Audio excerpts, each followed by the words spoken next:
Hello မင်္ဂလာပါပီတီပါပီတီရဲ့ဘလော့ကနေကြိုဆိုပါတယ်ခနေ့ကတော့ချင်းစော်ကားသီးတုတ်စားမှာဖြစ်ပါတယ်ချင်းစော်ကားသီး၃လုံးကိုရေးတခြားလေးဆေးပြီးတော့အခွန်ခွာလိုက်ပါမယ်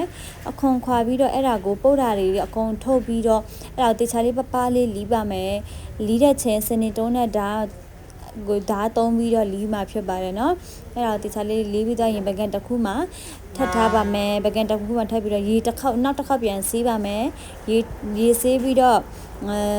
ရေတွေအကုန်စစ်ပါမယ်စစ်ပြီးတော့ရင်တစ်ဖက်မှာတော့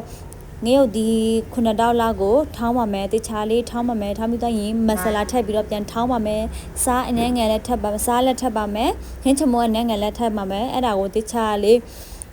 ထောင်းပြီးတော့ချင်းစောသီးအပေါ်မှာလောင်းထပ်ပါမယ်အဲ့ဒါကိုတခြားလေးပြန်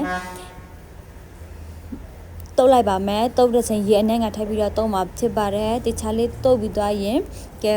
အိမ်ကမောင်လေးတွေကိုလည်းကျွေးမှာဖြစ်ပါတယ်တငယ်ချင်းတွေနဲ့စားမှာဖြစ်ပါတယ်ဒီပတီရဲ့ဘလော့လေးကိုအားပေးကြပါအောင်အားလုံးကိုကျေးဇူးတင်ပါတယ်